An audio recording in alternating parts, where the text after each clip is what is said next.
Si quieres saber qué es un número complejo o qué pasa cuando una unidad imaginaria la elevas a diferentes potencias, entonces quédate porque vamos a verlo en el siguiente video. Hola chicos y chicas, soy la maestra Lili Rojas.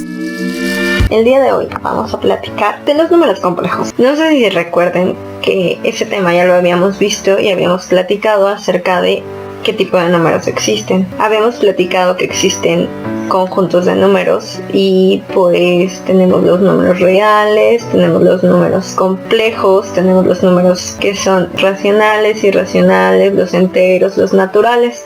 Bueno, dentro de todos esos conjuntos, el conjunto más grande o el universo, platicábamos que era el complejo. Cuando hablamos de los números complejos, les conté yo que se puede representar de la forma A más BI, en donde A pertenece a los números reales y B pertenece, BI pertenece a los números imaginarios. Cuando les platiqué yo eso, nosotros platicamos que los números complejos es como si fueran una cerveza. Y yo les comentaba que cuando platicábamos de la cerveza, que es un tema que me platicó un amigo, él me comentó y comparaba la cerveza con los complejos porque mencionaba que la parte de el líquido pues es la parte real, la parte que todos nos tomamos y que realmente existe, ¿no? Sin embargo, existe la parte imaginaria de la cerveza, que es la espuma. La espuma obviamente contiene un montón de aire y evidentemente no es como que te la vayas a tomar.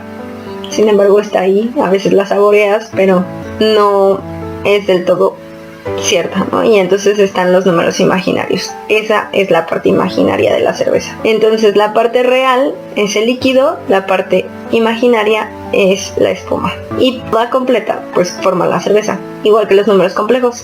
Todos los números complejos son la parte real más la parte imaginaria. Cuando nosotros solamente tenemos la parte real, no significa que no sea complejo, todos son complejos. Y entonces más bien lo que significa es que la parte imaginaria vale cero. ¿Qué pasa si nosotros solamente tenemos la parte imaginaria? Pues lo que está ocurriendo es que la parte real es igual a cero. Y entonces solo vale la parte imaginaria. ¿Qué es un número imaginario entonces? Vamos a platicar de él.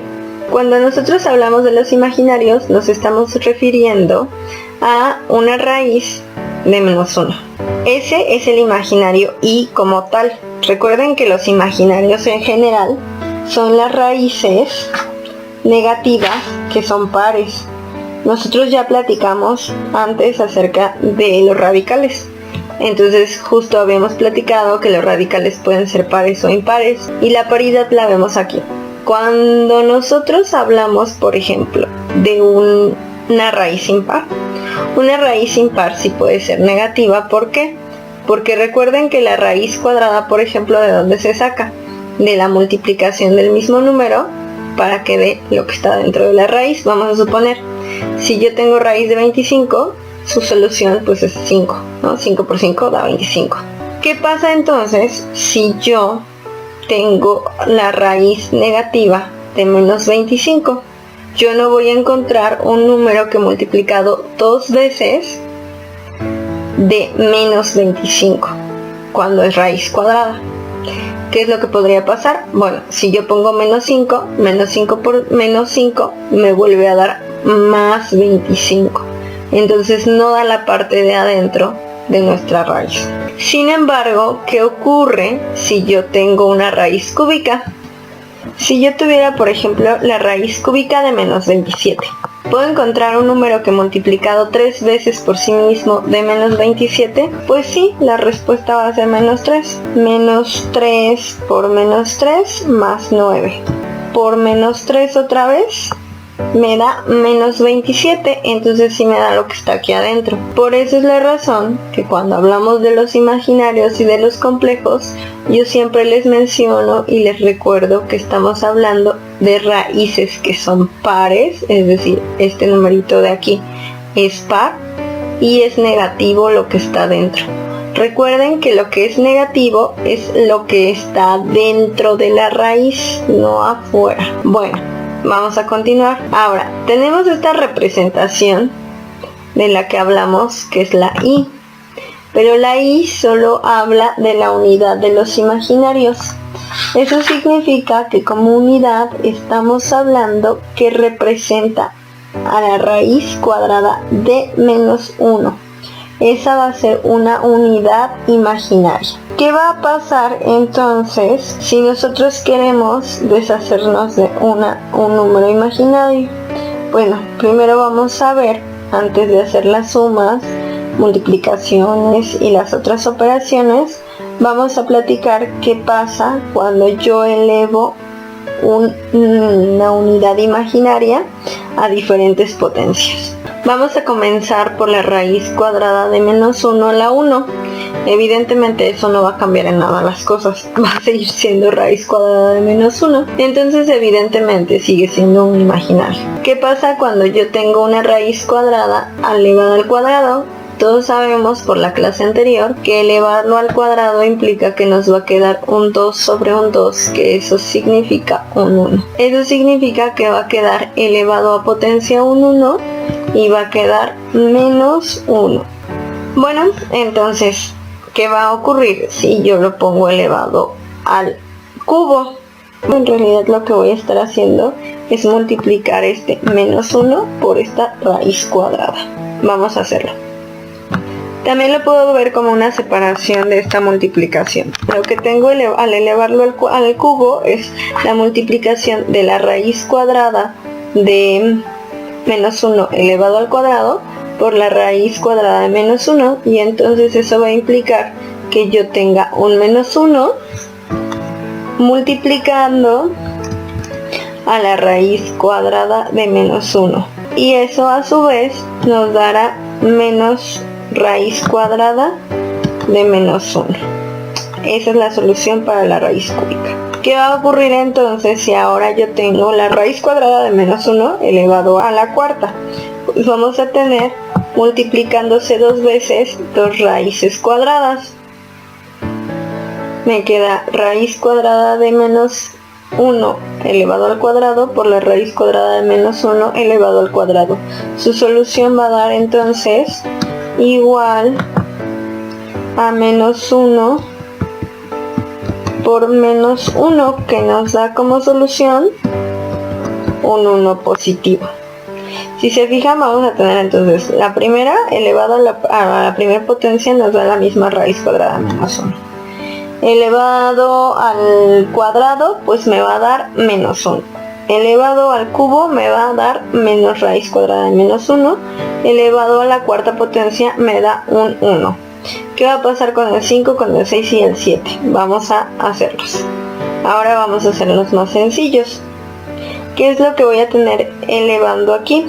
Pues voy a tener la multiplicación de la raíz cuadrada de menos 1 elevado a la cuarta por la raíz cuadrada de menos 1 elevado a la 1. Si se fijan, aquí me da la suma, ¿no? Recuerden las leyes de los exponentes y radicales. Ahorita ya no las voy a poner porque estoy suponiendo que esto ya lo sabemos de antemano. Bueno, nos queda 4 más 1 nos da 5. Entonces, el resultado de elevado a la cuarta era 1.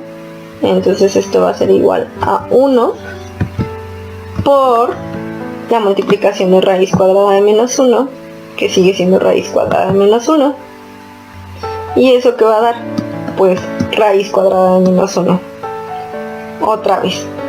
Bueno, ¿qué pasa si yo tengo 1 a la 6?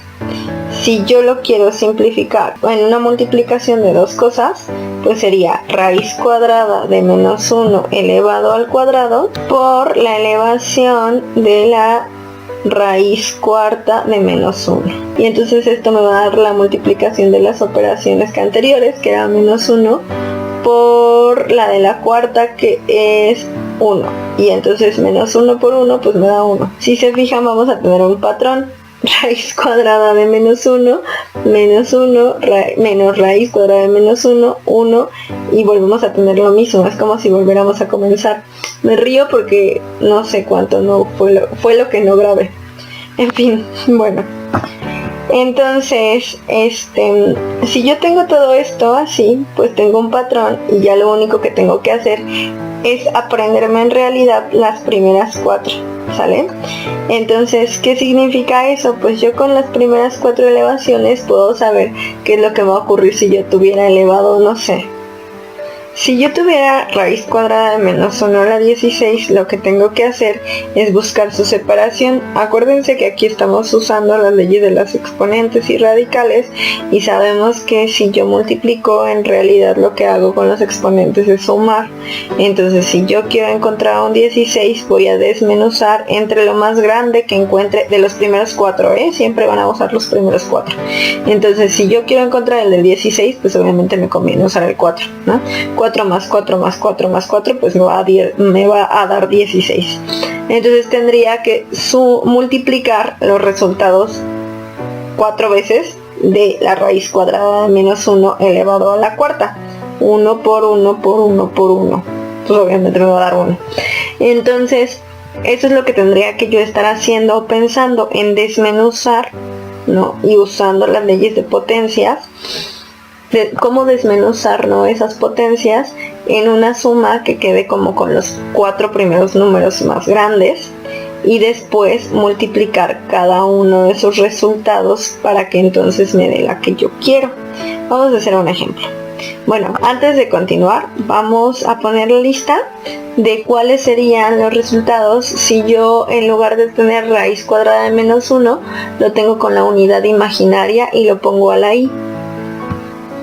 Bueno, pues vamos a trabajar con estos ejemplos. Miren, aquí ya les puse cuáles serían como el resumen de las cosas que nosotros tendríamos que saber.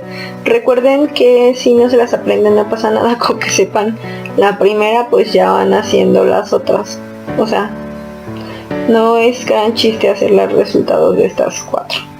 Entonces, ya sabiendo estas 4, podemos hacer estas operaciones. Vamos a suponer que tengo i a la 13. Si tengo i a la 13, lo que significa es que vamos a tratar de separarlos en multiplicaciones. Bueno, recuerden que la clave está en separar las multiplicaciones con los números más grandes de los primeros 4, ¿no? Es decir, aquí, por ejemplo, tenemos a la 4, 4 y 1. Recuerden que la ley de las potencias nos dice que las potencias se pueden sumar, entonces 4 más 4 más 4 más 1 me da como resultado 13. 4 más 4, 8, más 4, 12, más 1, 13. Entonces ahora sí vamos a multiplicar los resultados de cada una de esas. Nosotros sabemos que entonces i a la 4 va a dar como resultado 1. Eso significa que quedaría 1 por 1 por 1 por el otro resultado, que es raíz cuadrada de menos 1. Por tanto, el resultado total pues va a ser raíz cuadrada de menos 1. Tenemos otra opción también. Déjenme, lo acabo de poner. Tenemos otra opción. Otra forma de hacerlo mucho más sencilla es revisar los múltiplos de estos. ¿De quién es múltiplo el 4? Lo que tendríamos que pensar es eso. ¿De quién es múltiplo el 4?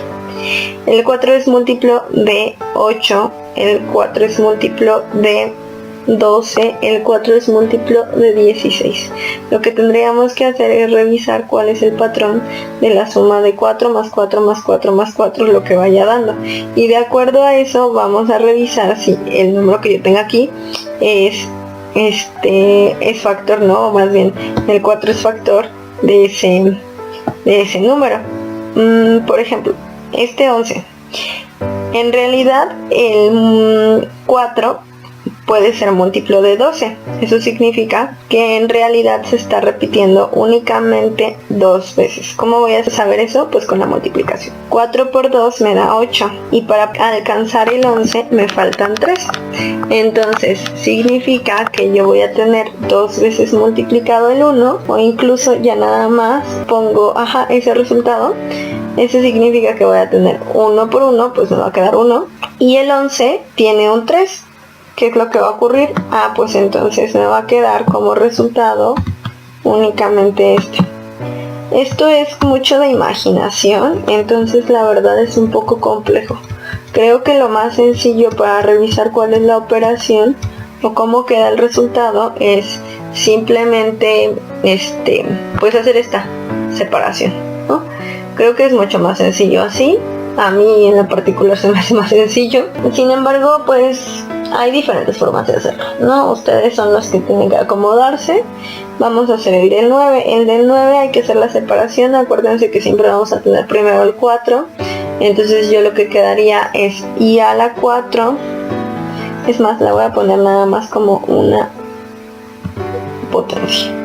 Podría ser 4 más 4, y como lo estoy poniendo como una sola potencia, acuérdense que aquí ya es suma, no es multiplicación como en esta, ¿no? Aquí sí estoy separando la base y la potencia, la base y la potencia. Aquí ya estoy juntando todas las potencias, ¿no? Entonces es 4 más 4 más 1. Entonces en la multiplicación es 1 por 1 y ya nada más nos queda esta. Entonces el resultado va a ser raíz cuadrada de menos 1. Es decir, incluso lo puedo dejar como I. Ok, entonces eso es lo que tendríamos que hacer si nos piden este tipo de operaciones. Acuérdate que el día de hoy vimos que era un número complejo, que es un número imaginario, cómo se utiliza la unidad imaginaria. Así que bueno, espero que te haya servido. Cualquier duda, no dudes en dejarme en los comentarios y nos vemos en el siguiente video. Acuérdate de suscribirte.